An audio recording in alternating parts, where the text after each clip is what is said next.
Olá, sejam bem-vindos. Meu nome é Silvio Celestino e você está no episódio número 88 do podcast do canal O Executivo.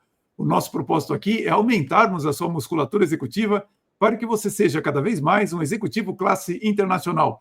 E para isso nós nos aprofundamos em temas relevantes como a gestão de pessoas, o equilíbrio de vida pessoal e profissional e, é claro, sobre negócios, sobre investimentos. Hoje, o nosso tema é singular. Nós vamos falar sobre a gestão industrial e, para isso, recebemos o sócio fundador da Francine Massas, Sérgio Siqueira. Sérgio, seja muito bem-vindo. Oi, boa tarde, obrigado pelo convite. É sempre um prazer estar perto de você aí. Sempre tem bons assuntos aí, né? Infelizmente, né, não vamos contar para ninguém. O nosso último encontro a gente estava com um bom vinho, a gente estava comendo uma boa comida portuguesa. Estava gostoso, estava bem gostoso. E não vamos poder ficar aqui 3 horas. Raro, ninguém... É raro, exatamente. É raro um almoço de 3 horas, né? Que é muito produtivo. Não, Sérgio, para mim é uma honra recebê-lo. Acho que é sempre raro ter a oportunidade de conversar com alguém que comunga assim, das mesmas ideias e que a gente gosta muito de falar de temas bastante relevantes. E vocês que estão nos ouvindo vão perceber como o Sérgio é uma pessoa assim que ele para mim representa muito o que eu digo para vocês, de que o executivo ele é um líder intelectual. Então ele precisa se interessar bastante pela leitura, pelo conhecimento e utilizar esse conhecimento no seu dia a dia. Vocês vão ver como que o Sérgio usa isso com muita perfeição, com muita excelência no seu dia a dia. Mas, Sérgio, antes da gente falar sobre o seu dia atual, né, eu queria saber o que levou você a estudar engenharia. Como começou os seus estudos? Pois é, você sabe que eu sou filho de pais que vieram da Europa, pais semi-analfabetos e que não tinham praticamente nenhum recurso financeiro, né? Então, quer dizer, os filhos pequenos ali, o pai e a mãe sempre falavam, vamos estudar, tem que estudar. Sim, então, eu ia estudando meio que no flow, assim, né? Sem saber o que vai fazer, o que não vai fazer, qual é a conduta da carreira, o plano de carreira, nada disso, né? Então, eu fui estudando, né? E eu sempre tive muita habilidade manual, né? Então, por conta da habilidade manual, a engenharia foi entrando sempre meio naturalmente, assim, né? E especificamente engenharia eletrônica. Então, eu cursei o curso técnico de eletrônica, o que me trouxe muita felicidade na parte empresarial e no meu plano de carreira, assim, né? E depois eu fiz engenharia eletrônica, que me ensinou a pensar, né? Então, estatística, leitura, interpretação de texto, tal, isso aí, a engenharia, ela serviu mais para isso do que propriamente para coisas técnicas, né, dentro da minha carreira, né? Então, o curso técnico foi importantíssimo para mim, sabe? Não, eu acho que é por isso que a gente tem tanta coisa para falar, né? Porque eu também sou técnico. Tem mesmo, viu? Então, você sabe, eu venho... Pois é, né? Eu venho de uma família, como eu te falei, muito simples, né? E meu pai, por ser tão simples assim, ele acabou desenvolvendo o alcoolismo, né? Então, na minha infância, assim, foi uma coisa muito austera, né? Porque meu pai é alcoólatra, eu não sei, certamente alguns dos seus ouvintes devem ter tido experiência com o pai alcoólatra, que é muito complicado, né? Porque o pai alcoólatra, ele sempre traz uma austeridade, uma hostilidade, assim, no tratamento com as crianças. Então, eu não fui aquela criança feliz, aquela criança que brinca, né? Eu fui aquela criança mais recolhida e tudo mais, né? Então, para você ter uma ideia, eu tinha um tio, lá na minha infância, né? Que ele era meio filósofo, ele adorava livros, né? Olha só. Por isso que vem o link com os livros aí, né? Então, ele falava de uma série de Aristóteles, falava essas coisas aí. E meu pai, meus tios, não entendiam nada do que ele estava falando. Pô, esse cara só fala bobagem. Só fala coisa que não tem sentido. Claro, eles não estavam entendendo aquilo, por isso não fazia sentido, né? Mas eu pensava comigo, pô, eu adoro ver esse cara falar, né? Eu fico ali vidrado no que ele tá, para de fazer minhas brincadeiras para ouvir o que o cara tá falando, e meus pais, meus tios, o cara ia embora e metralhava o cara que só falava bobagem, né? Mesmo, então, eu comecei a me interessar. Eu falo que esse meu tio salvou minha vida. Ele não acredita nisso até hoje, mas salvou minha vida porque ele me introduziu no mundo da filosofia, no mundo dos livros, né? Que interessante. E assim, é interessante, né? Assim, estudando, sempre, cada vez estudando mais, sempre lendo bastante, né? Só que lendo o quê? Então, se eu pegar tudo que cair na frente, eu acaba valendo, né? Só que chegou uma hora que lá pelos meus 17 anos, assim, ó, eu queria sair de casa, eu não queria mais aquela vida para mim, né? Entendi. Você começa a ficar mais intelectualizado, você fala, puxa, essa vida aqui não vai me levar onde eu quero ir, né? E aí verdade, quer dizer que eu fiz movimentos para sair de casa, porque hoje em dia você morar sozinho é muito simples, você aluga um apartamento e mora sozinho, né?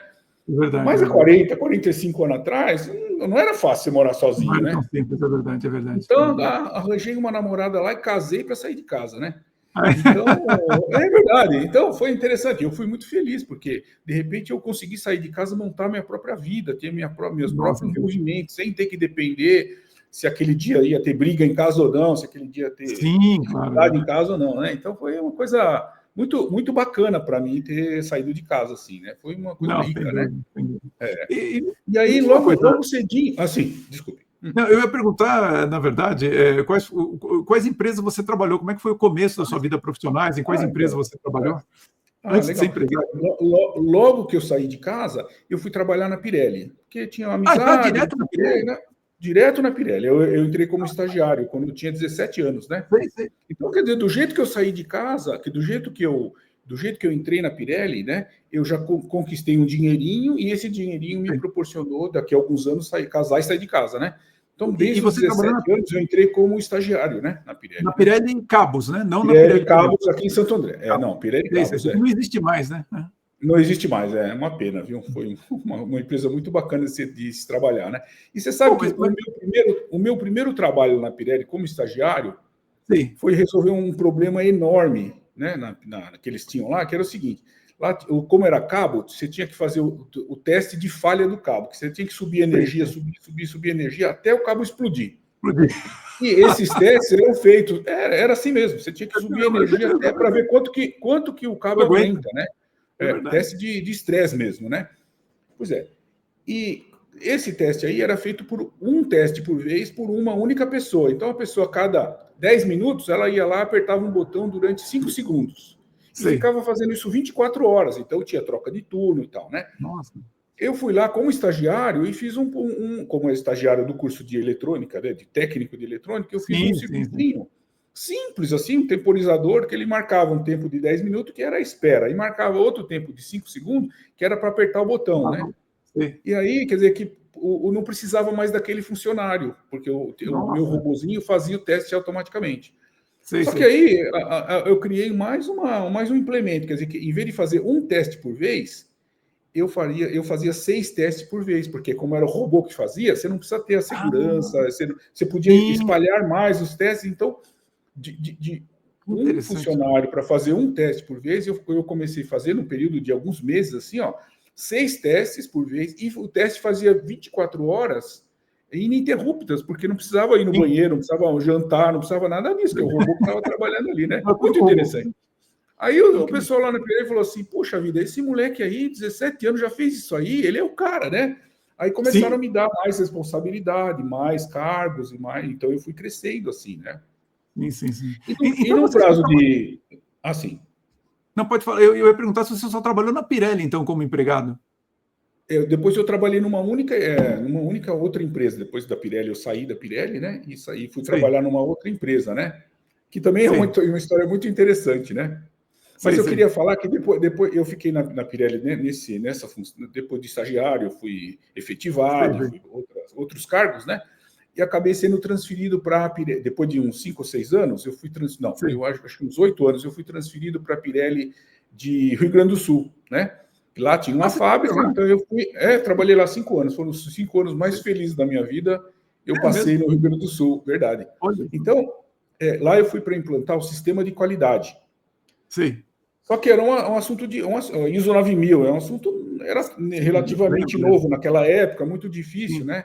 E os caras falaram assim para mim, olha, Sérgio, se os caras não fizer, os gaúchos lá, se não fizer o que você está mandando, demite, porque a gente precisa implantar o sistema de qualidade, senão nós vamos perder os contratos. Pô, e tinha 600 pessoas embaixo de mim. Rapaz, eu com 26, 27 anos, tinha 600 pessoas embaixo de mim. Eu falava, nossa, olha o tamanho da responsabilidade, porque eu tinha capacidade técnica para aquilo, mas eu não tinha capacidade emocional. Estou te falando essas coisas que elas vão se vincular daqui a pouquinho, né? Sei. Então, como eu não tinha capacidade emocional de liderar esse monte de gente aí, né? O cara não fazia o que eu estava mandando e eu demitia, né? Sim. Aí, depois de umas 50 demissões, uma moça lá do RH falou: Sérgio, você já demitiu 50 pessoas, você tem que tomar cuidado, porque os caras aqui, naquela época, né, eles vêm trabalhar armados, né, que eles deixam a arma na portaria, né? Sei. Nossa. Olha, eu tô com o Que olho meio aviso, assim, hein? eu tô com o terçol, não briguei com ninguém, não, viu? Não, fica tranquilo. Tá boa a imagem, Então, fica aí tranquilo. o cara falou assim: não, os caras deixam a arma na portaria, você não pode, daqui a pouco você vai ter um problema. A mulher do RH veio me falar, né? Eu falei, nossa, mas o que eu faço? Porque se eu não fizer o trabalho, eu que vou ser demitido, né? Porque eu não estou fazendo o meu trabalho, né? Aí ela falou: ó, vai fazer terapia, vai procurar um psicólogo para você encontrar um caminho para fazer esse trabalho que não seja na força de demissão, né? Então ela me indicou uma terapeuta lá, que eu digo que essa foi a segunda pessoa que foi uma grande diferença na minha vida, e ela me introduziu no mundo de uma técnica que não é nem de Freud e nem de Jung, né? É uma técnica chamada análise transacional, que o criador dessa técnica chama-se Eric Berne, né? Então, ela é composta, ela mergulhou nesse momento, ela me introduziu no mundo da psicologia, né? Porque você, para ser um líder, você precisa necessariamente ter elementos psicológicos para você poder conduzir a equipe, que a equipe é a coisa mais importante de um negócio, né?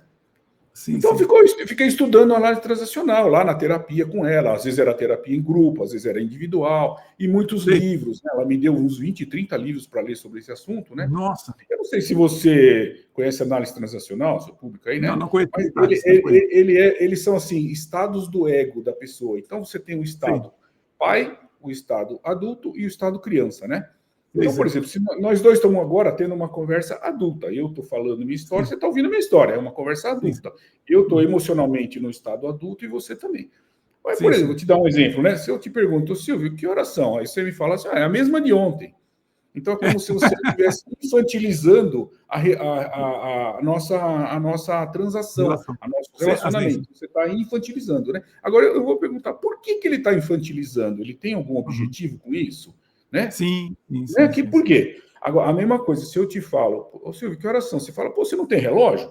Aí, como se estivesse fazendo uma cobrança que eu não tenho relógio. Aí você se transformou num pai crítico, né? Que está me criticando porque eu estou perguntando a hora se eu não tenho relógio, né? Então eu vou ver, o Silvio está me tratando com uma certa agressividade, com uma certa criticidade. Por que ele está fazendo isso, né? O que ele está querendo com isso? Então eu vou vendo, na hora de demitir alguém, na hora de contratar alguém, na hora de relacionar com um relacionamento amoroso, você vai usando a análise transacional, porque tudo é transacional, né? Tudo que a gente faz na vida é transacional. Você vai falar com o gerente do banco, é transacional. Você vai namorar, é transacional. Você vai trabalhar, tudo é transacional, né? Então você tem lá uma tríade de um perseguidor, uma vítima e um salvador. Sempre você tem esses três elementos que eles vão trocando de posição, né? Por exemplo, no teu trabalho, geralmente você é um salvador, porque você é um coaching, você dá informações para as pessoas e as pessoas elas acabam como ele fala na teoria, como vítima, né? Mas não é que seja uma vítima, mas elas estão mais vulneráveis, porque eu mesmo já estive nessa situação. Você me trouxe algumas informações naquela época que a gente trabalhou junto, então eu estava vulnerável diante do teu conhecimento. Então ficou uma coisa, né? Uma relação adulta, mas sempre você estava numa posição de salvador, que estava trazendo a informação, e eu na posição de vítima, no sentido de estar suscetível àquela informação. Quer dizer, quando você sabe mexer com essas coisas, as suas relações ficam muito melhores e as chances de você entrar em conflitos ou em problemas é muito menor. Na hora de demitir, por exemplo, eu tinha que demitir um monte de gente, né? Eu passei a não demitir mais, eu passei a trabalhar com outras técnicas, né? Para poder conseguir o que eu queria, e funcionou, né? Então, ela me introduziu, sem querer, assim, ou sem querer, querendo, sei lá, ela me introduziu no mundo do autoconhecimento, porque com análise transacional, eu passei a me conhecer melhor, passei a ser um ser humano mais conhecedor de si próprio, né? Uhum. O que hoje eu percebo que faz uma grande diferença para você ter um bom líder, né? Você conhecer-se a si próprio. Porque quando você se conhece, você pilota melhor o alto carro, né? Como se você está dirigindo um carro. Quanto melhor você entender o que acontece naquele carro para trocar marcha, não sei o que lá, você vai dirigir melhor. Quanto melhor você se conhece por dentro, melhor você vai conseguir dirigir. Então, muitas vezes o pessoal se especialista em tributação e um monte de outras técnicas aí, e muitas vezes esquece do autoconhecimento, que serve não só para os negócios, mas também para a família, para a espiritualidade, para todos os aspectos. O autoconhecimento ele vai só te ajudar, sabe? Muito interessante isso aí, né? É verdade. Isso que você está falando, né, Sérgio, é impressionante como a gente tem uma certa dificuldade na cultura brasileira, porque as pessoas têm uma certa, eu não sei se uma resistência, mas às vezes eu acho que vai além da resistência, vai até um ódio ao conhecimento. E elas não sabem que o conhecimento começa com o autoconhecimento. Então, as pessoas não se conhecem. É uma coisa impressionante de observar isso que você está falando. E eu lembrei muito também no começo da minha carreira, que hoje eu olho e falo, nossa, mas que absurdo, né? Eu com 23 anos já estava supervisionando pessoas, né? E a única sorte que eu tive é que eu também lia muito e eu sempre usava a melhor prática, né, na hora de fazer as coisas. Mas, para mim, a grande dificuldade é que, ao contrário do que você tinha até liberdade para fazer, eu mais ameaçava do que demitia as pessoas, até que chegou o Plano Collor. Quando chegou o Plano Collor, nós fomos obrigados a demitir, na empresa que eu trabalhava, 400 das 600 pessoas que estavam lá. Só que eu tinha sido o funcionário número 21. Então, eu tive que demitir inúmeros amigos meus que trabalhavam comigo ali. Né? E aquilo ali, eu falei, nossa, mas aquilo foi um sofrimento danado. É muita dor, exatamente. Muito difícil. Mas a coisa boa é que realmente eu sabia que aquilo salvaria a empresa. E eu sempre pensava assim, se a gente salvar a empresa, de repente, lá na frente, a gente até recupera os empregos. Recupera as pessoas, exatamente. E foi o que aconteceu. A Microtech, eu já não estava mais lá, mas ela acabou tendo mais de 3 mil funcionários no auge dela. Bom, né? Uma coisa boa é que eu descobri aquele doce que tem no Manara, o Becleua, né, que é bastante doce. Eu ia lá, comia o Becleua e eu ficava bem no final da tarde. Pois é, né? Aquilo lá, né? Aquela caldinha lá. Aquela caldinha lá, fala, pô, a gente não precisa de muito mais do que isso, não. Hoje a gente toma um bom vinho, mas naquela época aquele doce lá fazia um bem danado para mim. Mas, Sérgio... Mas você sabe... Assim, desculpe. Não, pode falar. Não, eu ia contar que você está falando de demissão, né? Chegou uma hora, depois de 12 anos de trabalho na Pirelli, quem foi demitido fui eu. Porque a Pirelli fechou uma unidade inteira, fechou a fábrica, né? Eu lembro Foram disso, demitidas 100 pessoas no mesmo dia, inclusive meu chefe, sabe? Ele estava há muitos anos, muito mais velho que eu na Pirelli lá, 40, 50 anos de Pirelli, foi demitido, não teve conversa, né? E aí eu falei, puxa, o que eu vou fazer agora no mercado? Porque eu estou aqui, não sei o que eu faço, né? Porque eu não estou preparado para procurar emprego, né? Com filhos pequenos e tudo mais, né? Acabou que eu arranjei um emprego aí que começa a entrar os livros aí, né? Eu arranjei trabalho numa concorrente da Pirelli, que também fazia fios, mas eram fios de construção civil, aquele fio fininho, né? E lá era uma empresa de japoneses, uma empresa muito primitiva, assim, muito com máquina simples e uma empresa bem inferior tecnicamente à Pirelli, né? E, para você ter uma ideia, eles trabalhavam com a linha de fabricação de fios em série, né? Então, ele queria a máquina 1, depois a máquina 2, a máquina 3, 5, 7, até... por exemplo, qualquer máquina, se a máquina 3 quebrasse, parava a linha inteira, né? Então, eles tinham que ter 80 linhas em série, assim, ó, para poder dar conta da produção, porque toda hora quebrava uma máquina, né? E nesse período aí, é interessante que eu estava lendo um livro chamado A Meta, né? O livro A Meta, é um livro, todo mundo tem que ler esse livro, é importantíssimo, conta a história de um pai que foi levar os filhos num passeio pela montanha, né? Aí, quer dizer, tem vários filhos, não é só os filhos dele, foi filhos de outras pessoas também, né? Então tinha os filhos que eram mais gordinhos, tinha os filhos que eram mais magrinhos, né? Então estava lá um grupo, né? Pois é, aí na hora da subida da montanha lá, da trilha, né? Os magrinhos iam tudo correndo lá na frente, né? E os gordinhos ficavam mais para trás, porque eram mais pesados, carregavam a mochila e tal, né? Então aí ele falou assim, o que eu faço?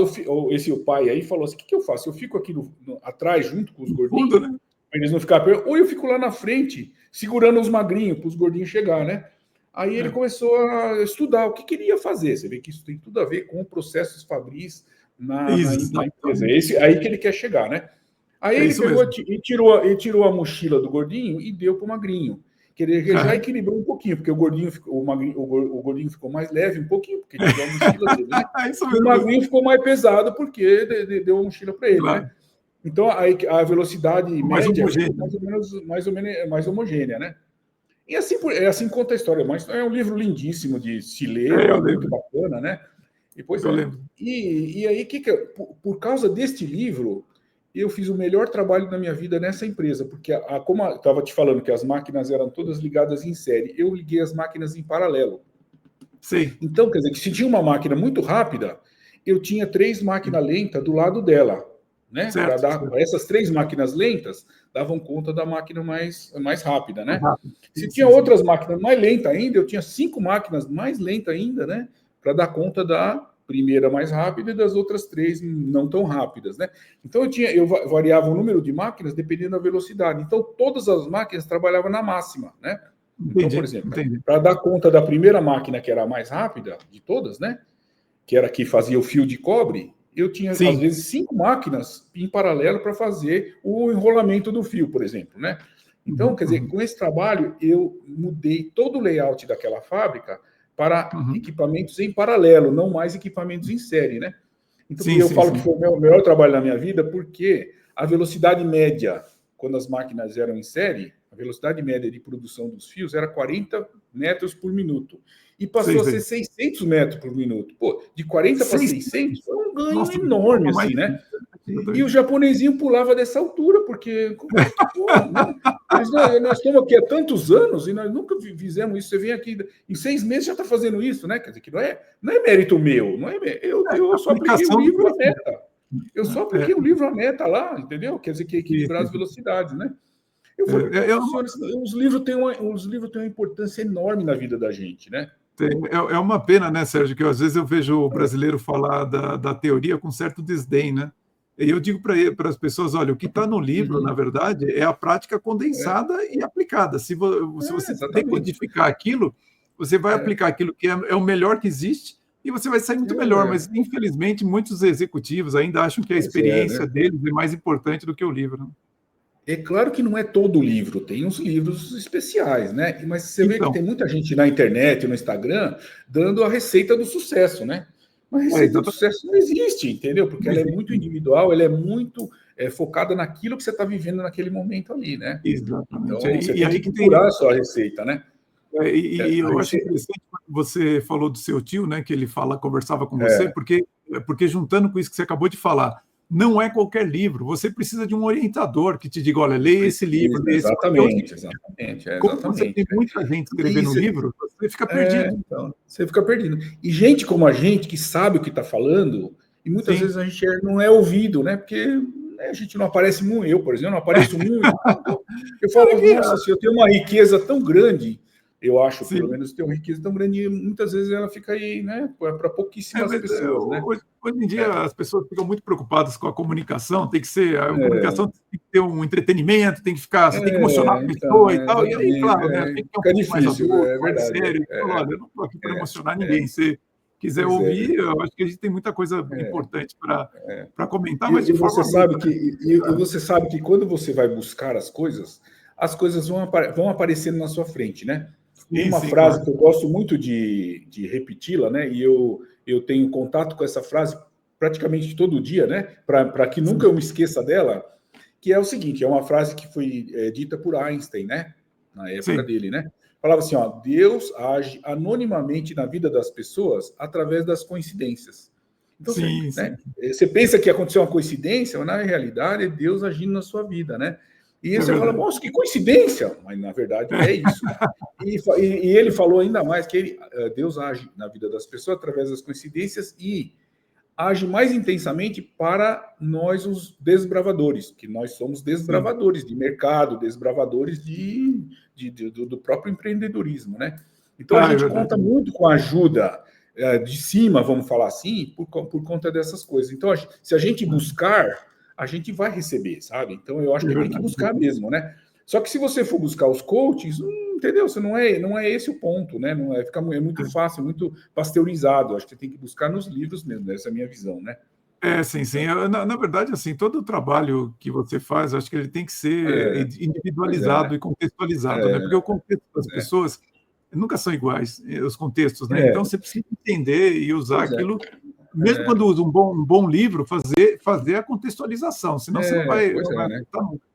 Não tem como. E você sabe que nessa empresa aí, nessa empresa que eu estou falando dos fios, as máquinas não eram bonitas igual era uma na Pirelli, que eram máquinas monoblocos, que nem um motor de carro, assim, eram máquinas feitas em casa mesmo, né?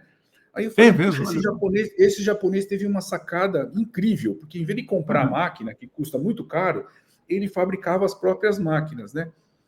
Aí eu falo, coincidentemente, me caiu porque você sabe, fazer fios de construção civil, fios de alta tensão, se usa extrusora. E para fazer macarrão, também usa extrusora, né? Eu era um cara especialista em extrusora. De repente me caiu um livro na mão sobre fabricação de massas através de extrusoras. Eu falei, nossa, eu já sei tudo sobre extrusora e tal, né? Aí eu comecei, nesse inteirinho, uma pessoa da minha família, uma tia querida, ela começou a vender macarrão. Ela comprava macarrão, uma massa qualquer. Comprava lá numa fábrica, né? E revendia. Depois outras tias começaram a vender. A minha esposa, na época, também começou a revender. Todo mundo vendendo massa, né? Aí me veio um link, né? Falei, puxa vida, eu vou fazer uma fábrica de massas. Eu sei fazer isso aí, exatamente. Aí eu peguei e comecei a pesquisar como se fazia a máquina, não sei o que lá. Então eu comprei os materiais e eu fiz a minha primeira máquina para fazer um produto chamado conchiglione. É uma conchinha, né? Claro. É uma coxinha recheada, né? Então, na época, 33, 34 anos atrás, comecei a fabricar. Eu trabalhava nessa empresa durante o dia e de noite, fim de semana, eu trabalhava na construção de uma máquina para fazer. Olha só. Então, eu fiz vários testes, 100 testes, sei lá, porque nunca dava certo. Um dia deu certo, falei, nossa, eu vou fazer uma fábrica de macarrão. Você foi construindo a máquina enquanto você trabalhava nessa empresa. Né? Enquanto trabalhava nessa empresa, exatamente. Né? Olha só que interessante. Aí pedi demissão da empresa e comecei uma parte das nossas massas eram revendidas na época do início. Né? Você perguntou como que começou a Francine, né?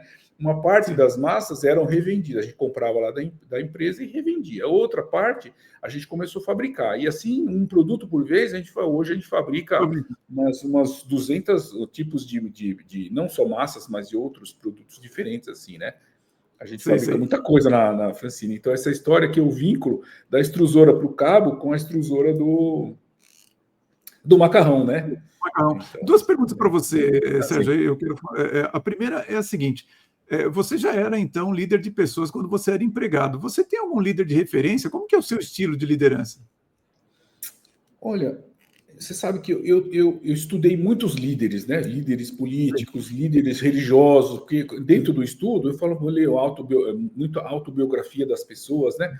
Então, sim, claro. Eu não posso dizer que eu tenho uma pessoa específica, eu me guio desse... Não, eu me guio mais por incrível que pareça, eu me guio mais por mim mesmo, dentro do autoconhecimento. Eu falo, poxa, aonde que eu tenho habilidade?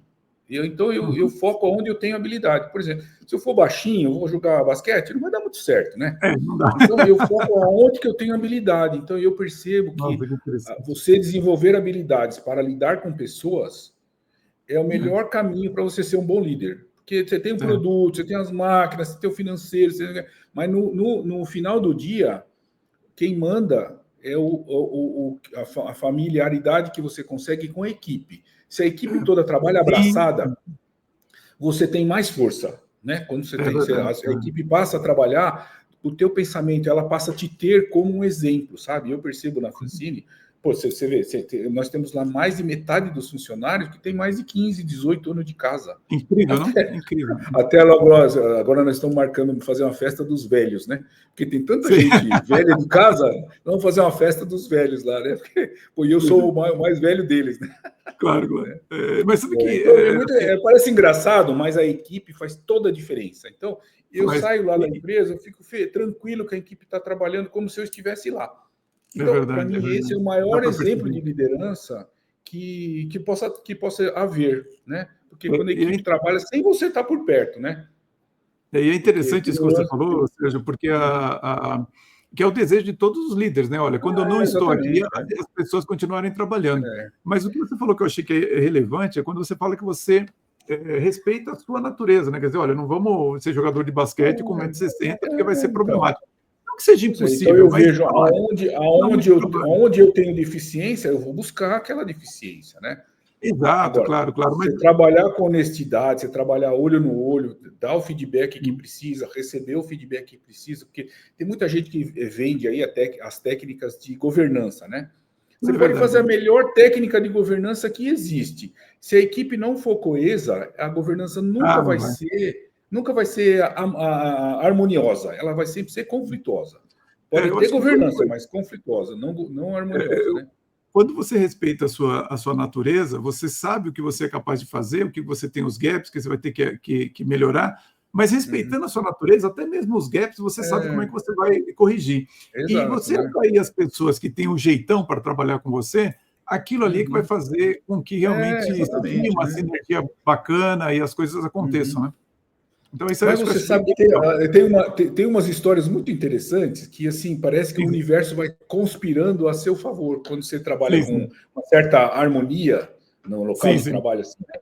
Eu conto que a empresa, a Francine, começou no salão de festas de uma casa. Eu tinha comprado uma casa, embaixo da casa, tinha um salão de festas lá, que era um salão vazio. A gente falava que era salão de festas.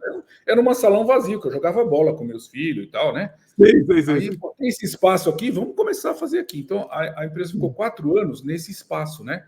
Eu tinha 8 empregados nessa época aí, quer dizer que as pessoas entravam pelo mesmo portão que eu entrava, né? Fazia barulho, eu estava lá em casa, eu estava escutando a galera trabalhar lá, porque faz algum barulho outro, assim, né?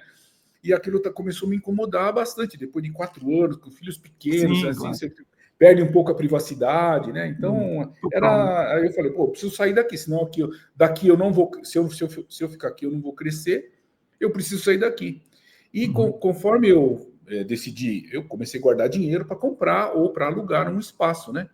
Então, eu falei para o meu tio, aí eu consegui comprar um terreno, né? Então, apareceu um terreno lá, coincidentemente, apareceu um terreno perto lá de onde eu estava, né? Coincidentemente é por causa do Einstein que eu estou falando lá, né? Entendi. Aí apareceu um terreno, eu falei, ô tio, faz um projeto aí para o meu outro tio, né? Que era egípcio, muito querido também, já faleceu até, né? Ele pegou e fez um projeto de 3 andares, mas eu falei, tio, era só um andar, porque eu só vou fazer um galpãozinho, né? Ele falou assim, ó, faça a fundação para 3 andares. Faz um andar só. Depois, se você quiser, a fundação já está feita para fazer 3 andares, né? E ele foi um cara visionário, porque hoje eu tenho 3 andares, né? Você tem 3 andares, eu fui lá. Pois é, eu tenho mais de 1.000 metros quadrados por causa desse meu tio, porque eu queria fazer um galpãozinho. E ele fez aí foi muito interessante isso aí também, né? Não, muito bacana. Para você construir um prédio e tal, tem uma outra coisa muito interessante que entra sempre do autoconhecimento e da harmonia, que é o seguinte: quando eu trabalhava nessa empresa aí nessa empresa dos japoneses, eles tinham lá um negócio chamado Tanomoshi. Tanomoshi é um negócio muito interessante, que é o seguinte: vamos dizer, reúne um grupo de 10 pessoas, cada um dá R$100. Então, no final do mês, quer dizer, dia 30, cada um coloca R$100 ali. Aí tem R$1.000, né? Porque são... Aí você faz um churrasco e sorteia um daqueles integrantes. Quem que vai pegar os 1.000, né? Todo mundo vai pagar 100, mas um vai ganhar 1.000, que o cara faz o que ele quiser com aquele 1.000, né? Aí no mês seguinte ele contribui com 100, mas ele não participa mais do sorteio, porque ele já ganhou, né? Exato. E assim vai indo. Quer dizer, e não tem ninguém assina papel, ninguém faz, né? É uma coisa entre amigos mesmo, né? Japonês, é isso mesmo, né? Pois é, rapaz, é muito interessante isso aí, né? Então, para construir pois é, para construir o prédio, eu me lembrei, na época que eu trabalhava nessa empresa japonesa, que eu era o único não oriental que participava do Tanomoshi. Não sei porque eles me colocaram, eu participava, pois é, porque é só entre orientais, mas eles me colocaram lá, tá bom, né? E então, o que eu fui? Eu fui procurar uma empresa de consórcios Falei para o cara, olha, eu preciso construir um prédio, porque eu estou falando, outro aspecto importante é você não ir procurar os bancos, porque o banco, quando você entra no banco, aqueles juros são impraticáveis, então eu recomendo para todo mundo que está ouvindo procurar. Às vezes eu fui procurar banco, que não teve jeito, eu fui procurar, mas pouquíssimas vezes na minha vida profissional eu procurei bancos. Então eu fui lá na empresa do consórcio. Hoje em dia vai ser muito mais difícil fazer isso que isso aí nós estamos falando de 45 anos atrás, né? 40 anos atrás. Então, eu fui lá, usei a técnica do Tanomoshi, contei para ele como é que funcionava o Tanomoshi, falei assim, olha, você me vende 25 cotas de consórcio, né? Sim. Só que eu não quero o carro, eu quero o cheque, né? Então, eu tinha que dar um jeito de justificar que ele não estava me dando o carro, né? E dar o cheque. Ele ficou super feliz porque ele vendeu 25 cotas de consórcio, que eu não atrasei nenhum pagamento durante os 50 meses, né? Nossa, e eu precisava do dinheiro, em vez dele me dar o carro, para eu vender o carro, ele me dava o cheque. Eu ia lá no banco, descontava o cheque e veio e construía, né? Quer dizer, foi um jeito de, usando o conhecimento do Tanomoshi, eu trouxe a ideia, o cara gostou da ideia e até fez isso com outras pessoas e tal, né? Hoje em dia tem muito mais regulação desse negócio tudo, talvez não conseguiria fazer isso, mas naquela época foi o que permitiu construir o prédio da fábrica, né? Nossa, que legal. É muito interessante isso aí, né? Quer dizer, que são você contou para mim, mas não contou ainda para a audiência, né? Você sempre quis empreender, né, Sérgio? Sempre quis, sempre quis. Quando eu era pequenininho, eu via um relógio quebrado, eu desmontava o relógio e tentava consertar a bicicleta, sempre assim, né? Então, naturalmente, eu sou um gerador mesmo, sabe? Eu sempre quis ser empreendedor, sim, né? Bom, quando eu estava na Pirelli ou na outra empresa, eu sempre estava de olho em algum negócio, assim, né? Eu ia perguntar para você o que tinha feito você se decidir por vender massas frescas, mas você já respondeu. Eu já contei, né? A família foi te induzindo ali. Mas e o nome da empresa? Veio de onde?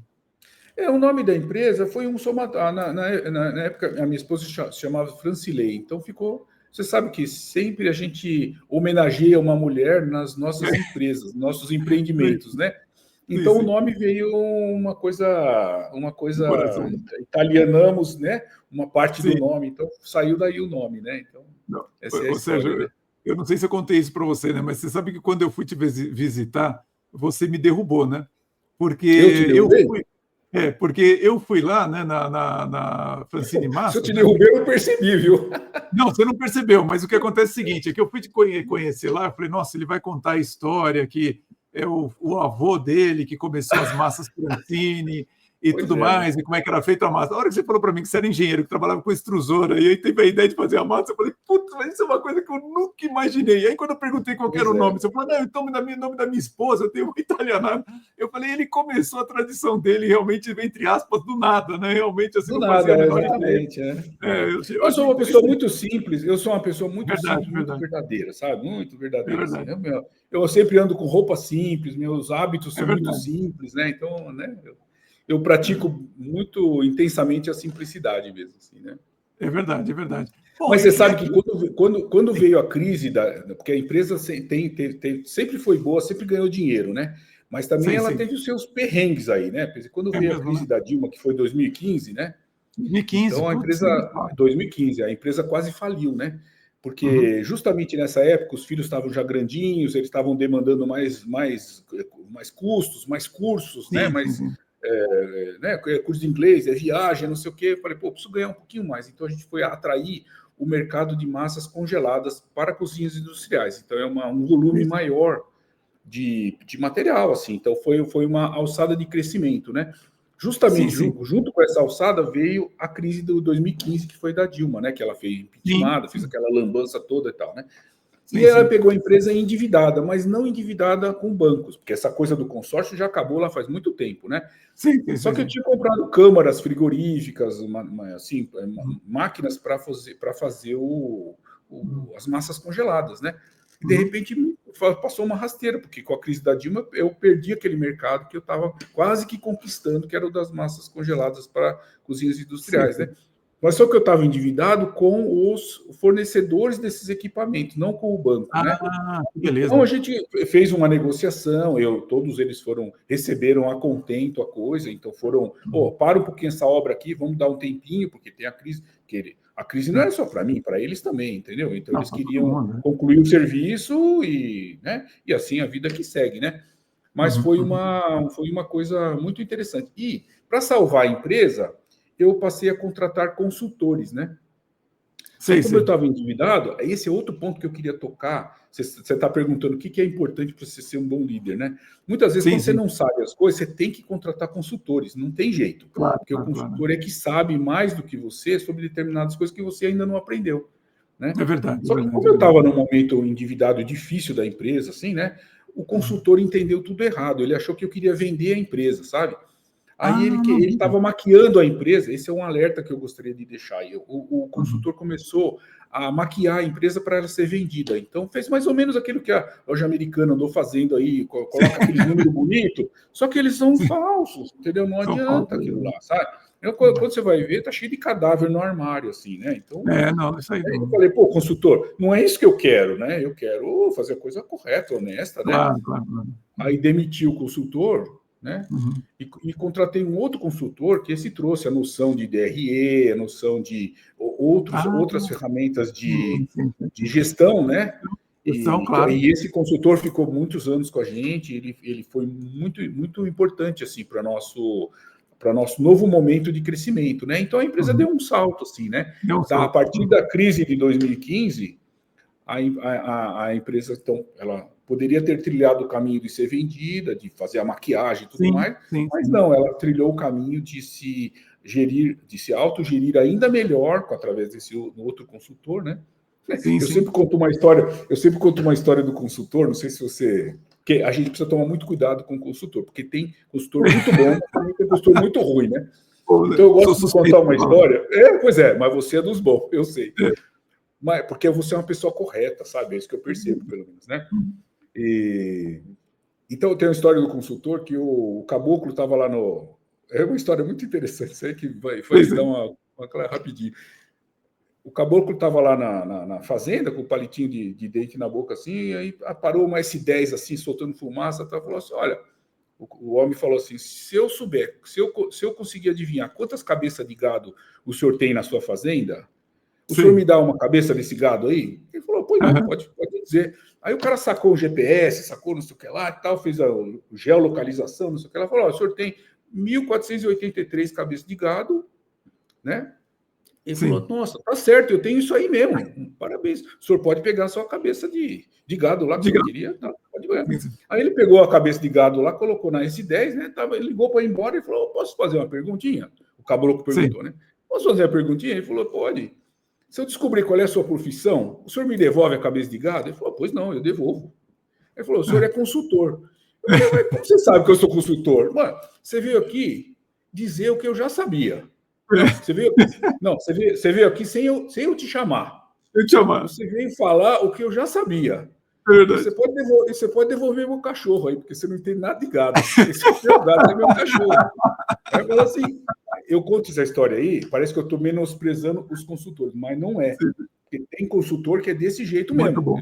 O cara vem, ele vem como se fosse o salvador do mundo, mas ele está te colocando numa grande enrascada, porque ele não te É mostra verdade. tudo, né? É Agora, quando verdade. o consultor abre, põe o dedo na ferida e vai trilhando com você o caminho, né? E é mais ou menos o trabalho que você faz, assim, pô, é lindo isso aí, porque ajuda demais a empresa a enxergar coisa que ela não enxerga, né? É E poupa verdade. muitos livros, né? Porque o consultor muitas vezes já leu os livros que o empreendedor ainda não leu, né? Eu acho que é muito Então, interessante quando você muito fala que você interessante. precisa saber pedir ajuda, né, Sérgio? Eu acho que Precisa saber pedir ajuda, exatamente. realmente assim, é um problema que a gente tem, acho que no Brasil, que as pessoas acham pedir ajuda feio, acho que não é, sei lá, como se você tivesse derrotado, alguma coisa assim. E, na verdade, no fundo, às vezes você precisa muito de ajuda. Eu mesmo, quando eu fui sair da área de computação e vim para essa área de treinamento Então, de é, desenvolvimento de executivos para liderança, é, eu também fiz coach, estudo muito até hoje e tudo mais, porque a gente nunca vai saber tudo. A gente tem que estar sempre se atualizando e procurando pois é, né? aprender. É melhor você aprender com os erros dos outros, né? Assim, olha, o cara É. já errou, já Não, escreveu livro, é, então é importante. e às vezes o consultor cobra 1.000, fala, pô, tá muito caro, o outro consultor tá cobrando 500, né? Tá bom, É verdade. paga mais barato lá. O cara não leu os livros que eu li, quer dizer, quanto tem? Então, quer dizer, tudo tem o seu valor também, né? Então, é É verdade, é preciso, verdade. né? E Sérgio, você sabe que, assim, Pode falar, pode falar. Não, pode falar. Dentro ainda do plano de conhecimento, do autoconhecimento que todo empreendedor deveria ter, outro aspecto importantíssimo que eu uso lá na Francine, que é a questão da hierarquia, né? Hierarquia, sim. Depois que eu... Hierarquia que eu estou querendo dizer, mas não é bem a hierarquia dos organogramas, não, sabe? Porque dentro do meu plano de autoconhecimento, uma das coisas que eu estudei muito, além da análise transacional que eu uso até hoje, né? É uma coisa chamada... as pessoas costumam dizer constelações familiares, mas eu não gosto de constelação familiar, nunca frequentei os grupos e tudo mais, mas eu adoro e acho que a teoria das constelações familiares ela faz uma grande diferença para as empresas. Para as pessoas também, mas especialmente para as empresas. Porque dentro da teoria, você sabe que as constelações familiares, elas estudam também, assim como a análise transacional, elas estudam as relações. Tudo é relação, né? Então, todas as relações, elas são... Eu vou fazer um resuminho rápido assim, né? Pode falar. Todas as relações, elas são geridas por 3 únicas leis, que é a lei do pertencimento, a lei da hierarquia e a lei do amor. Então, por exemplo, entre pai e filho, você pertence a seu pai, entendeu? Você nasceu dele, você pertence a ele. Não tem jeito, aquele é a lei do pertencimento, não tem o que fazer. Assim como a lei da hierarquia, também não tem o que fazer. O seu pai é mais do que você, porque você nasceu dele. Né? Assim como o irmão mais velho é mais do que o irmão mais novo, porque nasceu primeiro. Está aqui há mais tempo, né? Claro. E você tem uma terceira lei, que é a lei do amor, que é a lei do dar e receber. Então, por exemplo, se eu te dou um carinho, se eu te faço um favor, você necessariamente vai precisar me retribuir esse favor de alguma forma na vida, assim, sabe? Porque quando eu te faço um favor, no meu inconsciente eu fico esperando que você me retribua um favor similar, né? Só que a gente fala assim que quando eu te faço um favor, se você me fizer um favor ainda maior, eu fico com uma dívida com você. Putz, eu dei 10 para ele, mas ele me deu 12. Eu tenho que devolver o 12. Então, quando você me pedir alguma coisa, eu vou dar ainda mais para você. Então, vai fazendo uma escalada do amor, né? Assim como se você faz uma desonra ou se você faz alguma coisa que não deve para mim, internamente eu fico com uma necessidade de me vingar de você, sabe? Então eu tenho que te dar um feedback. Ó, Silvio, o que você fez aí não foi legal, né? Então, para não ficar uma dívida interna, assim, sabe? Então eu acho que essas 3 coisas são muito interessantes de você... Eu estou falando muito rápido assim, mas são muito interessantes de você analisar, né? Por exemplo, você sabe que na Francine tem muita gente antiga de casa, né?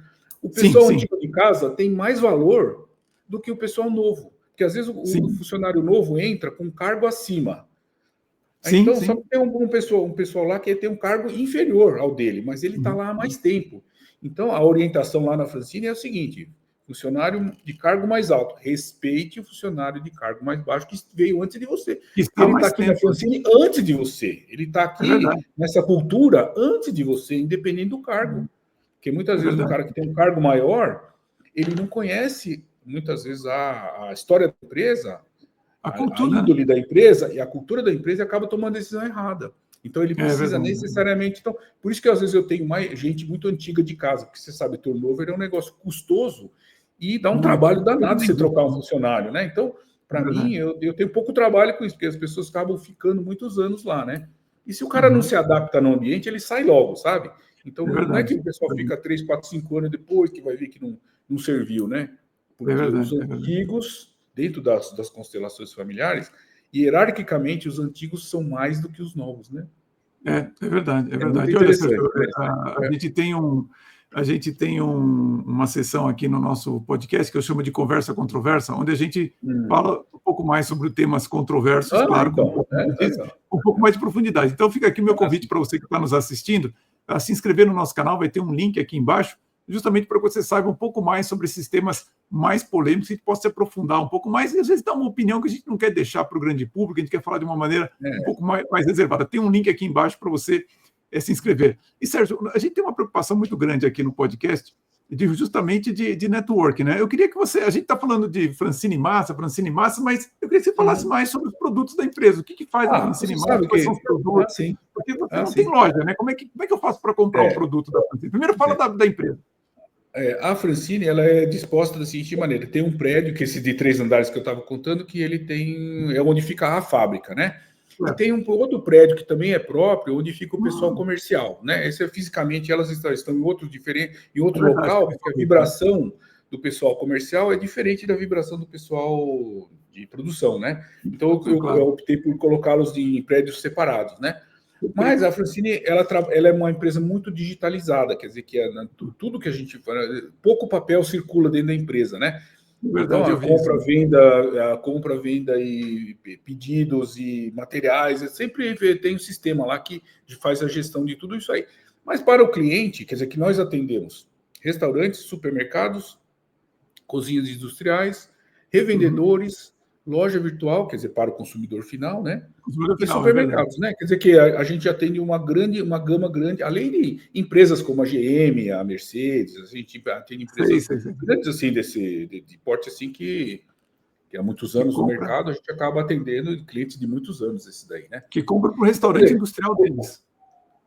Exatamente. Só que tem muitas empresas que têm determinadas cozinhas, tipo Sodexo, GR, assim, que eles administram o restaurante de muitas empresas, como o Facebook, como o Mercado Livre, por exemplo. Eles são o Mercado Livre, por exemplo, a Google, né? São nossos clientes, mas de forma indireta, porque a gente atende a uma determinada empresa, e essa empresa que atende com os nossos produtos a determinadas empresas, assim. Então a gente acaba tendo um desdobramento, assim, né? Muito interessante. Olha, eu já fui aqui no Facebook. Se você entrar... eu já fui no Facebook, eu já acabei comendo coisa sua. Pode ser, né? Pode ser, sim. Se você entrar no site da Francine, que é francine.com.br, lá você vai ter várias portas abertas. Se você quiser ser um revendedor, você vai encontrar uma porta para isso. Se você quiser comprar na loja virtual, você vai entrar uma porta para isso. Se você quiser conhecer mais a empresa, os produtos, a história, você vai ter um caminho lá para conhecer isso aí. Então, a gente está concentrado, tudo que a gente tem de informação para dar para o mercado está concentrado no site, né? Agora tem muito material de Instagram, muitas receitas, né? Porque a gente orienta, assim, o pessoal que a frigideira é o melhor instrumento que você tem numa cozinha, né? Então, por exemplo, as nossas massas que já são pré-cozidas, se você colocar o molho numa frigideira e depois colocar a massa em cima do olho com a frigideira tampada, em 5 minutos você está comendo. Em 5 minutos você está comendo, sabe? Que a gente fez até outro dia uma disputa entre o miojo e as massas Francine, né? E a massa Francine ganhou de mais rápido, né? Porque até ferver a água, a gente já está comendo. Olha só que coisa. Você tira o molho da geladeira e tira a massa da geladeira. Já estão cozidos, né? Então você coloca o molho na frigideira. Depois você coloca a massa em cima do molho. Aí você tampou, em 4 minutos ou 5 minutos no máximo você já está comendo. Porque você tira da frigideira, vai direto para o teu prato, né? Então você não precisa ferver a água, não precisa sujar muita louça, né? Por exemplo, para você fazer massa, molho, não sei o que lá, você suja um monte de louça, né? Então, para a gente, você só suja uma frigideira e o teu prato, vamos dizer, né? Sim. Acabou, não tem mais nada, sabe? É muito prático, é muito rápido. Eu vi no seu site que tem sobremesa lá também, tem mousse de chocolate. A gente tem várias sobremesas, tem acompanhamentos, como almôndega, tem parmegiana, tem feijoada, tem até feijoada. Se você quiser comprar feijoada de 400 gramas, assim, a feijoada pronta, é muito interessante. Quer dizer, esses produtos já são congelados, né? Então, você precisa necessariamente... Já são prontos para comer, né? Já estão cozidos e preparados, né? Só que eles são... não vai mais na frigideira daí, né? São congelados, você precisa fazer um processo de descongelamento, né? Ou em micro-ondas, ou em forno, assim, né? Mas tem muita coisa interessante. No site você vai encontrar tudo que tem lá, né? Tá bom, para você que está assistindo, então, que quer experimentar as Francine massas, vou deixar o link aqui para você experimentar. Mas, Sérgio, você precisa falar um pouquinho para mim em qual região que você atende, porque você está em Santo André, na verdade. Qual região que você atende? A fábrica fica em Santo André, mas a gente atende toda a Grande São Paulo, né? E também a gente atende algumas cidades do interior, como Campinas, Sorocaba. Sorocaba. Sorocaba também, né? Quer dizer, que Votorantim, a gente atende... Puxa, agora estou me fugindo de outras cidades, mas a gente atende até no Rio de Janeiro, a gente tem algumas cidades que a gente atende através de revendedores. No Rio também. Revendedores. Através de revendedores, né? Então, muitas cidades do interior, Araraquara, né? Tem muitas tem revendedores lá. revendedores, né? Então, os revendedores mantêm um certo estoque do nosso produto, Sei, né? sei. E revendem Tem, por lá, né?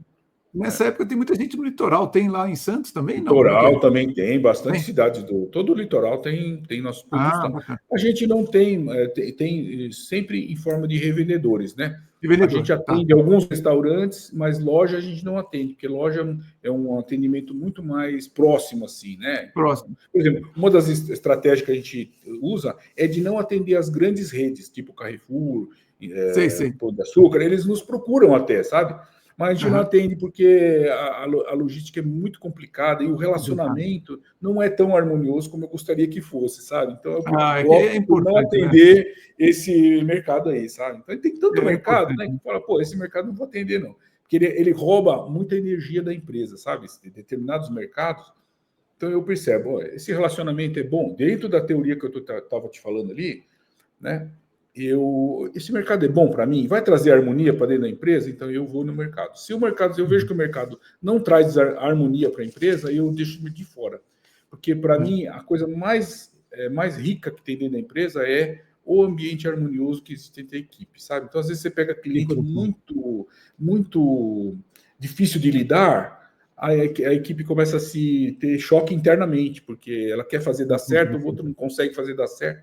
Então, eu opto por não atender determinados mercados, né? E é interessante, né? Todas essas teorias, esses livros que você leu, para mim, você sintetiza bem nessa palavra harmonização do relacionamento com os funcionários, com os Eu acho clientes. que o sucesso das pessoas e o sucesso dos negócios, porque você tem um sucesso pessoal e tem um sucesso do negócio. Tanto o sucesso pessoal quanto o sucesso do negócio tem mais a ver com autoconhecimento do que propriamente com a gestão. Por incrível que pareça, as pessoas estudam muito a gestão, né? Só que Sim. na minha visão, o autoconhecimento é mais importante do que a gestão. Porque você vai fazer uma boa gestão desde que você tenha um bom autoconhecimento. Se você tiver um autoconhecimento ruim ou pobre, a gestão nunca será. Sempre vai ter percalços aí, sabe? Então, É verdade, é minha verdade. visão é que o autoconhecimento é mais. A gestão é um subproduto do autoconhecimento. Do Tipo assim. autoconhecimento. Eu parto aqui do princípio, assim, pelo menos os meus clientes, ou a maioria deles, eu só consigo vender para o cliente que tem a mesma ética que a minha. É muito difícil você vender para um cliente que pensa de uma forma diferente e tal. Cria realmente isso que você falou. Acho que você não sente muita paz de espírito de estar atendendo um determinado cliente. Então, para mim, é importante perceber isso. Eu acho que a pessoa nem gosta muito de você quando você vai e mostra um pouquinho mais da Ela não sua entende, ela não enxerga, não vai ver valor, não vai querer. Eu acho que é importante esse autoconhecimento que você está se referindo, sim, antes até das técnicas de gestão. E tudo isso que você falou me veio a seguinte pergunta: quais são as principais competências que o executivo tem que ter para gerir uma empresa como a Francine Massas? Pois é, as competências, eu sinto que elas estão dentro, eu sinto que são competências emocionais, né? Tipo Emocionais, assim, tá? eu acho que é emocionais. Eu sinto que a técnica da análise transacional, para mim, Sim. é uma coisa de uma importância tão grande porque é o seguinte, eu acho que a coisa que mais acontece dentro de uma empresa são as relações. Porque o Verdade. produto é a parte mais fácil da empresa. O sim. produto, equipamento, né, processo, assim, por incrível que pareça, é a coisa mais fácil. Tanto é que você vê, às vezes o cara cozinha muito bem, você fala, nossa, vou abrir um restaurante. E todo mundo incentiva o cara a abrir um restaurante. Aí o restaurante quebra. Você viu quanto restaurante quebra por aí, né? Porque eu cozinhava tão bem, todo mundo me incentivou a abrir um restaurante, mas o restaurante, por quê? Porque a gestão é fraca. Então, quer dizer, de onde vem a gestão? Porque o cara só sabe cozinhar. Ele só olha para a panela, mas tem todo um monte de coisa acontecendo em volta dele, né? Que é o equipe, que é o conhecimento. Então, para mim, eu acho que não adianta. Para mim, você está me perguntando, a parte mais fácil do negócio é o produto e o processo.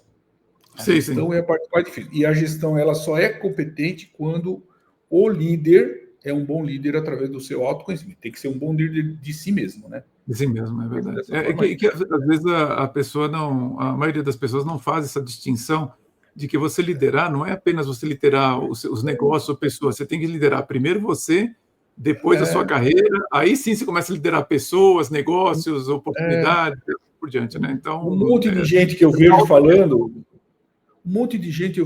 mal da equipe. Não, esses caras não têm jeito. Eu mando fazer, mas eles não fazem, não sei o que lá. Pode observar, tem muita gente falando mal da equipe quando ele conduz mal a equipe.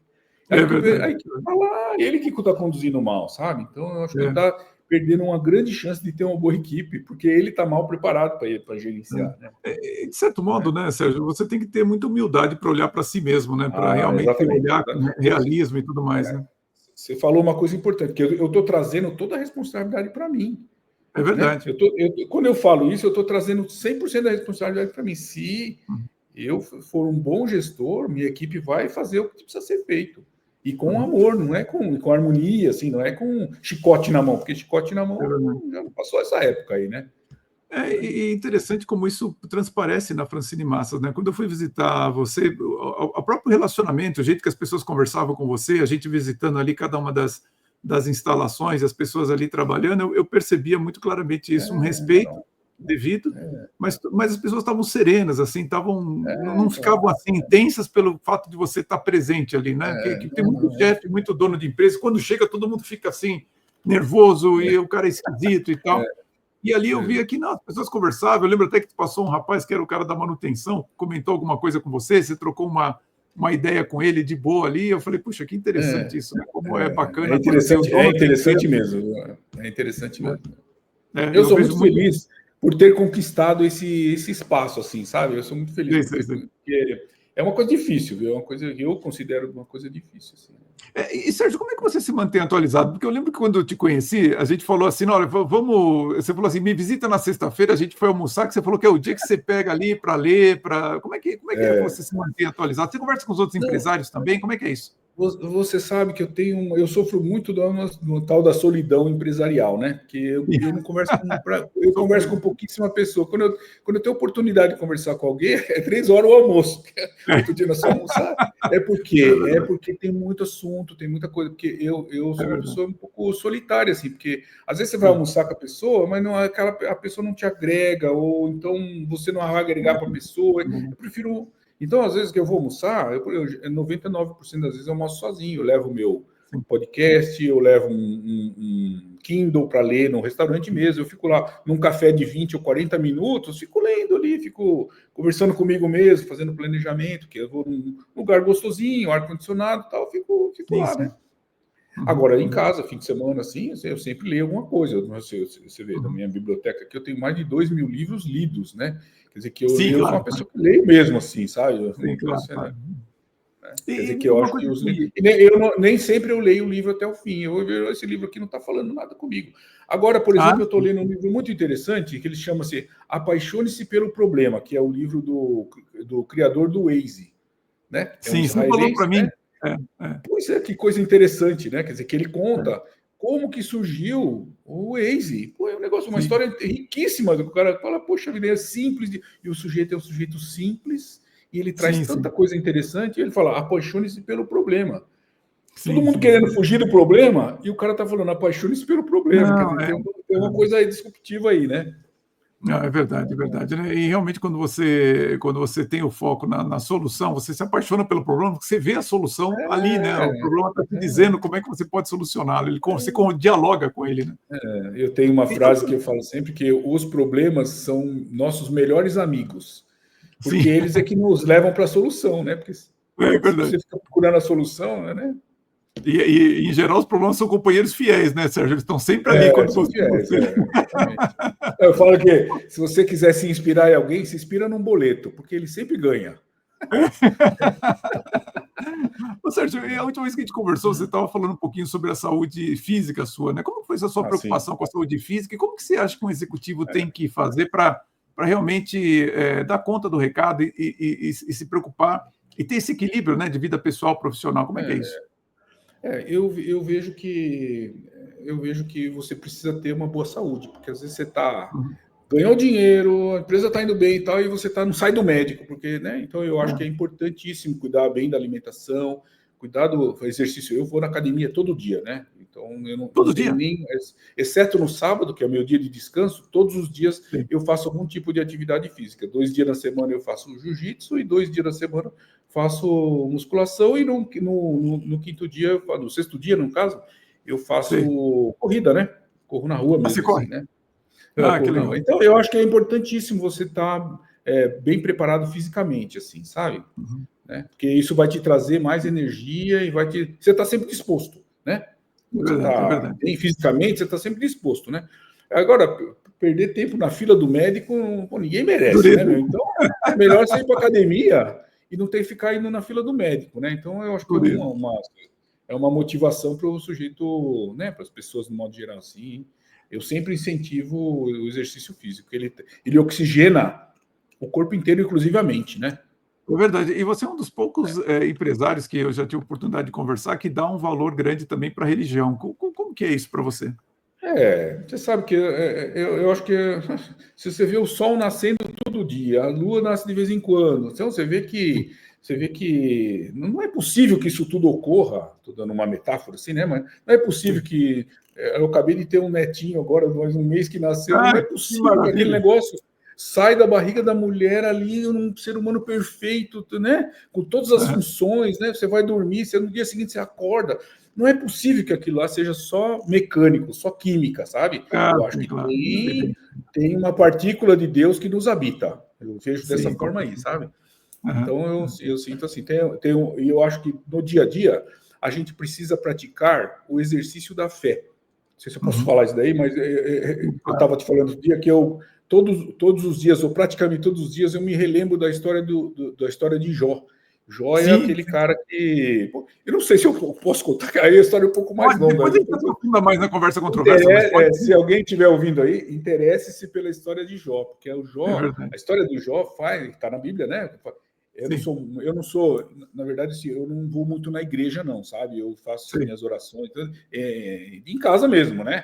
Mas eu não sou de ler a Bíblia todo dia, de ir na igreja, Sim, não sim, sou sim. evangélico, nada disso aí, sabe? Que as pessoas Sei, perguntam, sei. pô, você só é evangélico? Porque às vezes eu falo de coisas Sei, da religiosidade, assim, então as pessoas pensam, mas sei, eu sei. não sou muito, não, mas eu estudo muito, né? E uma das Sei, coisas sei. que é muito rica para mim é a história de Jó, porque ele tinha tudo e, através do seu exercício da fé, por alguma razão ele perdeu tudo e depois Uhum. reconquistou tudo, né? Que o Jó, Sim, para sim. mim, é uma história do exercício da fé, porque se a gente não tiver fé todos os santos dias que levanta, meu velho, você não Não vai vai dar. prosperar em nenhum aspecto da vida, sabe? Eu sinto É. dessa maneira aí, né? Bom, ainda mais sendo industrial no Brasil, né, Sérgio?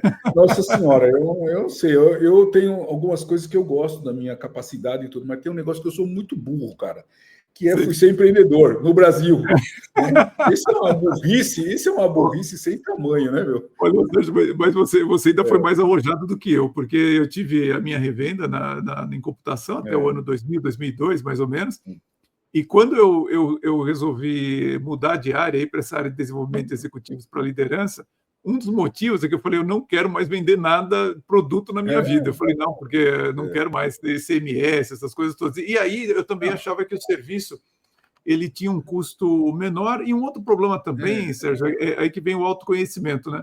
Eu com os meus empregados eu era muito preocupado, eu ficava muito preocupado, é, falei: "Não, eu preciso fazer um negócio que eu mesmo entregue, tenha pouquíssimos eu tenho mais parceiros, que eu contrato, subcontrato e tal, mas eu tenho pouquíssimos empregados", porque realmente falei: "Não, eu fico esse negócio de pagar salário todo mês, na minha cabeça tem dia que eu acordava às 5, 4 horas da manhã, falei: "Tem que pagar o salário e tal", eu falei: "Não, eu tenho que me conhecer, eu sou uma pessoa que eu tenho que não é entregar as fácil, coisas não é e fácil, tal". não é fácil. E investir, né, investir eu acho importante você saber investir, eu É. acho que isso é um Outra conhecimento coisa assim, muito né? relevante. Eu tenho lá um quadrinho que são os mandamentos da Francine, né? O Ah, primeiro é? Uhum. mandamento o primeiro mandamento é assim, nada substitui o lucro.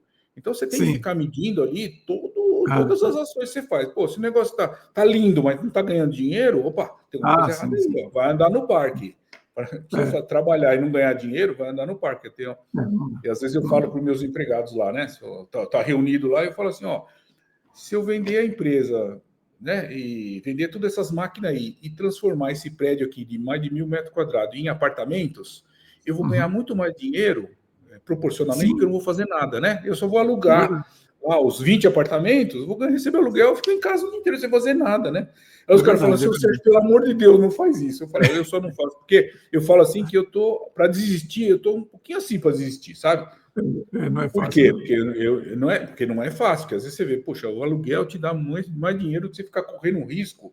Você falou da empresa, né? Pô, minha empresa tem ramo alimentício, que não pode estar salgado, não pode estar estragado, não pode estar embolorado, nada disso. E é gelado, tem a cadeia gelada, a cadeia fria, né? Que são produtos gelados, que vão na geladeira. Então, você tem um agravante de ser indústria, com todo esse monte de imposto aí. Aí você tem um agravante que é alimentício, que tem que estar tudo no sabor certinho, não pode estar salgado, amargo, não pode estar nada, tem que estar tudo igualzinho.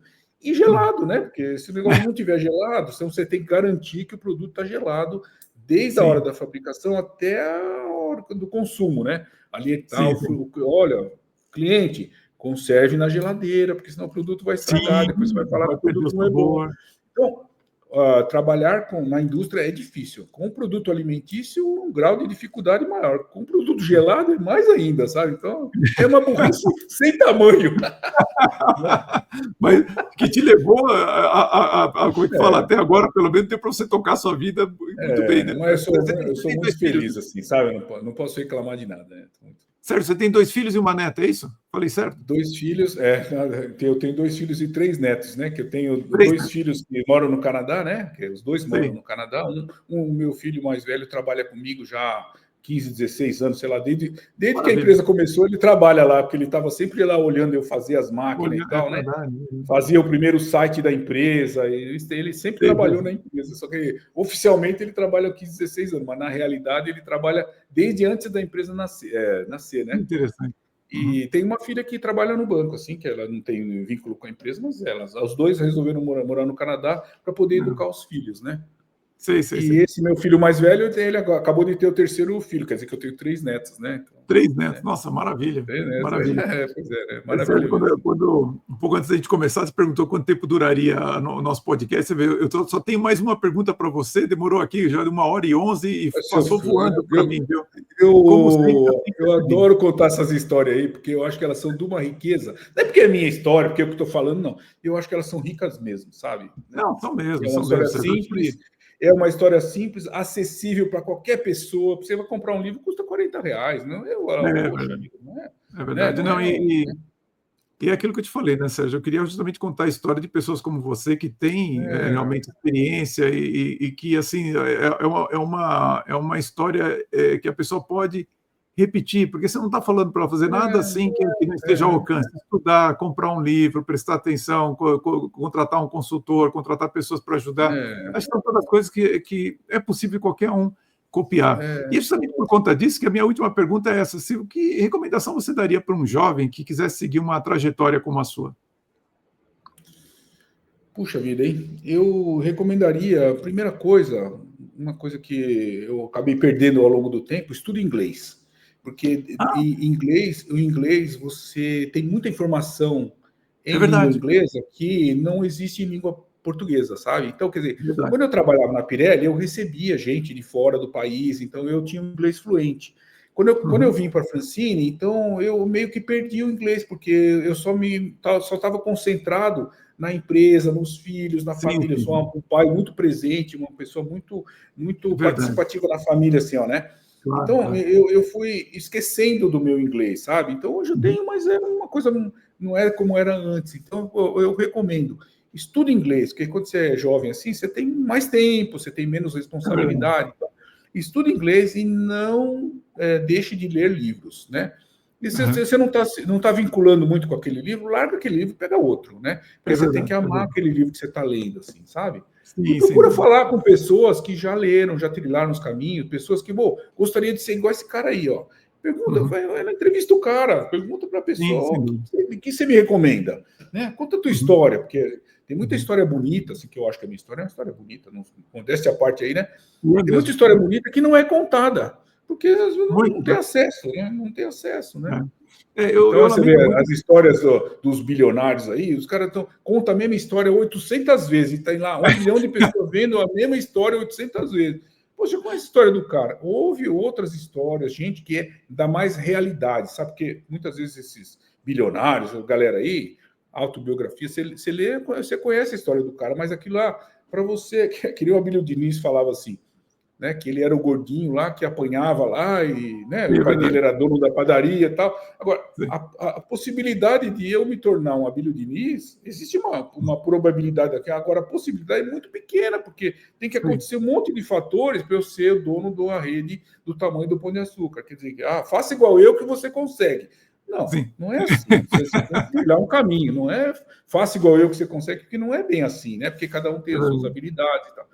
Então, para mim, eu diria assim, estude inglês e leia livros, né? E se aprofunde no autoconhecimento, né? Leia livros não de...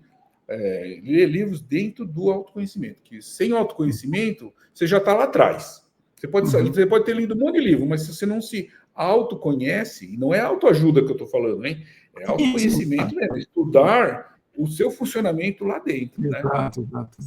Né? Isso faz toda a diferença mesmo. E acho que faz toda a diferença. Eu acho que é por aí o caminho. Porque aí você tem potência para tomar decisões, potência para falar, eu sei que esse caminho está certo, porque você se conhece, né? Então, né? Eu acho que isso é uma excelente recomendação, porque, sem dúvida, a pessoa acha que existem fórmulas para você ser bem-sucedido, existem fórmulas e tal, mas como ela não se conhece, nada vai funcionar. Ela precisa começar com autoconhecimento. Às vezes ela perde 2 horas lá no Netflix para escolher um filme e não guarda 20 minutos por dia para ler um livro. Fala, puxa vida, né? Quantas vezes nós mesmo já ficamos lá 1 hora e meia escolhendo o filme e falamos, puta, não tem nenhum filme que eu gostaria de assistir aqui, né? É verdade. E tem Só que ao mesmo tempo você não reza e também não lê livro e também não se exercita, entendeu? Você tem 1 hora para ficar no Netflix, mas você não tem 1 hora para se exercitar. Aí você tem verdade, 1 hora, né? Mas não tem 1 hora para rezar. Você tem 1 hora, mas não tem 1 hora para ler. Quer dizer, para o Netflix você tem, né? Então, eu vejo dessa forma isso, É interessante até as expressões que usam, vão maratonar, né? As séries, fala, vou maratonar, você não vai fazer, né? Porque você não vai sair do sofá, você não vai fazer maratona nenhuma. É isso que o mainstream quer, né? Quer que você se emburreça maratonando série, entendeu? Você vai, eu sinto muito, tem muita série legal. Eu não vou falar que eu nunca assisto, mas raramente eu assisto uma série, mas às vezes eu assisto, mas eu saio da série chateado, eu não deveria ter assistido isso aí. Eu deveria ter lido mais livros do que assistido a série, porque ela me traz um entretenimento, né? Você sabe que traz o autoconhecimento que precisa, sabe?